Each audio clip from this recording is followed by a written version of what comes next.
Orang yang yakin dengan Allah, orang yang paling kuat berusaha. Sebab itu konsep tawakal ramai orang salah. Dia tak kuat lagi usaha tapi tawakal lebih-lebih. Pernah berlaku pada zaman Saidina Umar, ada beberapa kumpulan duduk di masjid. Saidina Umar tanya, bagaimana ahli keluarga kamu, bagaimana dengan makan minum kamu duduk masjid ni? Dia kata, kami di kalangan al-mutawakkilin, orang yang bertawakal. Saidina Umar halau balik. Pulang kamu ke rumah kamu, berusahalah. Setelah itu baru tawakal. Maksudnya cari makan sendiri, kerja, lepas tu baru tawakal. Bukannya duduk melonggok tawakal. Memang mungkin ada orang akan hantar makanan, tapi dalam keadaan yang meminta-minta. Itu bukan sifat orang yang bertawakal. Kita dah ambil langkah yang berjaga-jaga. Namun kalau terkena juga, itu adalah ujian daripada Allah. Tetapi ketika itu, bila kita dah ambil langkah berjaga-jaga, terkena juga, tawakal kita kepada Allah sangat tinggi. Ya Allah, aku serah kepadamu, aku dah buat sebaik usaha jaga diriku tapi tetap terkena. Bayangkan orang yang langsung tak ambil langkah berjaga-jaga, siap pergi berjalan lagi, siap pergi melancong. Sebab apa? Tambang murah. Bila terkena, apa yang akan jadi pada dirinya? Apa yang akan orang kata? Itulah kamu tak berjaga-jaga, kan dah pesan kenapa ni. Masa tu kau dicakap saya tawakal. Itu bukan tawakal. Tawakal datang setelah berusaha bersungguh-sungguh. Serahlah kepada Allah apa keputusan dan ketetapan Allah di atas usaha yang kita buat. Masya Allah, Allahu Akbar. Sebab itu dalam tempoh ini kita kena tolong menolong masyarakat dengan kerajaan, dengan jabatan kesihatan.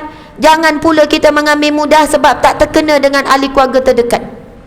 Kalau dah terkena, serik 14 hari kena kuarantin. Ibu-ibu 14 hari tak keluar dari rumah, boleh ke? Jadi apa tak tahu? Itu kalau kuarantin kat rumah. Kalau kita ni ada perkaitan kontak rapat. Tapi kalau kuarantin dekat hospital, antara dua, hidup ataupun mati. Allahu Akbar, subhanallah. Jadi mudah-mudahan kita sama-sama menjaga, ingatkan ahli keluarga, anak-anak. Dan bila kita datang, walaupun duduk sebelah, cukuplah sekadar memberi salam, kemudian kita balik. InsyaAllah, mudah-mudahan doa tadi tu, Bismillahirrahmanirrahim, la yadurru ma'asmi syai'un fil ardi wala fis sama' wa huwa samiul alim, menjadi amalan yang lebih yakin. Sebelum ini zikir itu mungkin tak ditularkan. Zikir itu datang daripada hadis Nabi sallallahu alaihi wasallam. Barang siapa yang membacanya, tidak akan dikena dengan apa-apa mudarat di antara langit dan bumi. Kalau sebelum ini belum terjadi wabak, kita baca dalam mak surat tapi dengan tak rasa apa-apa. Tapi sekarang sebenarnya Allah sedang didik diri kita, menambah-nambahkan keyakinan kepada Allah. Sebab tak ada apa-apa yang boleh kita buat daripada sesuatu itu menghalang. Pakai ke apa ke sekian ke, tetapi hanya Allah sebaik-baik pelindung. Saya nak baca hadis Nabi ni yang dalam kitab Riyadhus Shalihin tadi tu. Nabi bersabda, barang siapa yang keluar daripada rumah lalu dia membaca zikir ini, doa ini, Bismillahi tawakkaltu ala Allah, la hawla wa la quwwata illa billah. Ulang lagi sekali, Bismillahi tawakkaltu ala Allah, la hawla wa la quwwata illa billah. Kalau saya masuk kereta, kita ada beberapa doa kan. Doa masuk kenderaan, kemudian itu juga wajib keluar je daripada rumah, wajib baca tu. Dengan nama Allah aku bertawakal kepadamu. Bismillahi tawakkaltu ala Allah. Dengan nama Allah aku bertawakal kepadamu. La haula wala quwwata illa billah. Aku tidak ada daya, tidak ada kekuatan melainkan daripadamu. Sangat power. Sampai Nabi sambung lagi hadis tu, apabila syaitan mendengar seseorang itu baca ayat ini bila keluar daripada rumah, bila seseorang itu baca, Allah menjawab, bagimu perlindunganku, bagimu jaminanku. Allah menjawab, tapi kita tak dengarlah jawapan Allah tu. Maksudnya Nabi bersabda, seseorang yang keluar rumah baca doa itu, lalu Allah menjawab, bagimu perlindunganku, bagimu jaminan daripadaku. Lalu syaitan sesama dia berkata-kata, tidak ada lagi peluang dan ruang untuk kita mengganggunya. Saya bila baca hadis ni, saya kata, ya Allah, bila ada seorang cakap macam ni, syaitan ni kecewa sesama dia. Dah tak ada harapan dah nak ganggu dia, kerana dia dah dapat perlindungan Allah, dah dapat jaminan daripada Allah. Allahu Akbar, subhanallah. Sekarang masing-masing cari doa, cari zikir, beramal.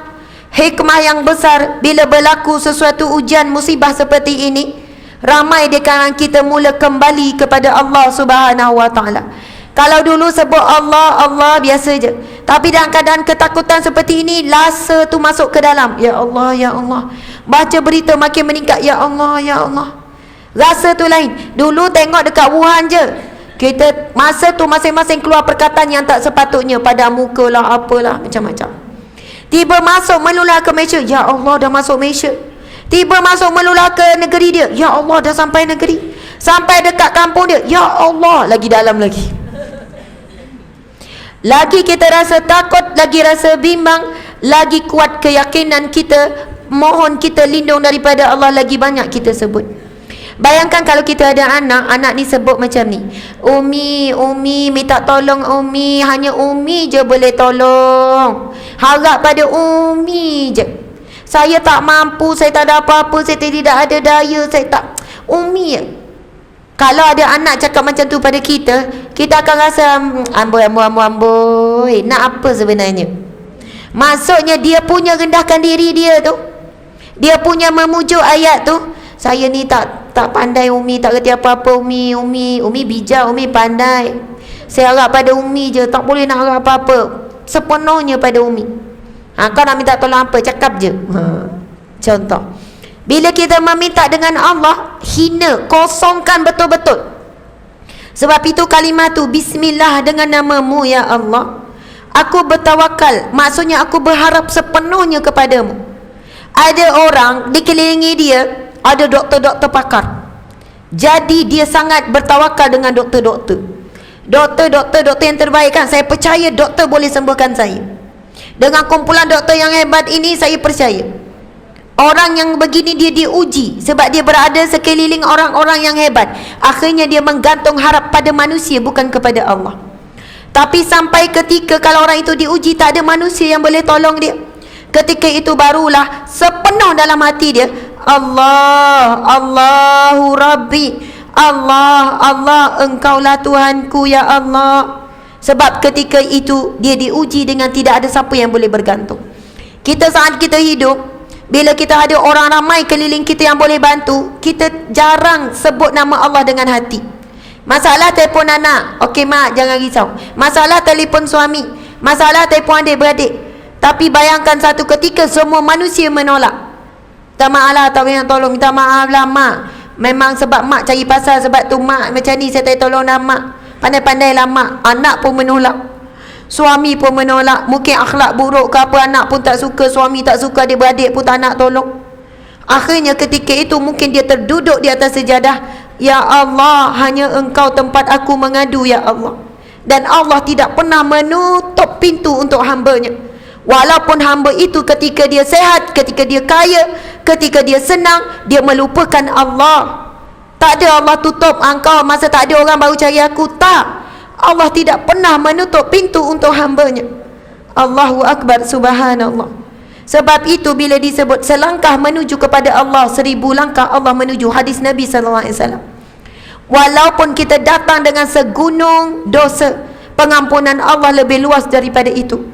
Walaupun datang dosa dengan sebesar lautan, tetapi pengampunan Allah lebih luas daripada lautan itu, walaupun berkali ganda. Namun jangan kita memperlambatkan kembali kepada Allah. Bila saat akhir kematian dan nak ditarik nyawa, masa tu baru nak taubat, sudah pun terlambat. Sebab sekarang masih sihat, masih kuat, masih ada semuanya, kita tidak menyebut nama Allah daripada hati. Jadi bila berlakunya wabak seumpama ini, belajarlah sepenuh hati kita, hanya Allah saja. La haula wala quwata illa billah. Aku tak ada daya ya Allah, aku tak ada upaya. Walaupun ketika itu kita ada doktor-doktor yang kita boleh hire, walaupun ketika itu kita ada harta yang banyak, kita ada kuasa boleh beri arahan, tetapi tetap berendah diri kepada Allah dengan kalimah la haula wala quwata illa billah.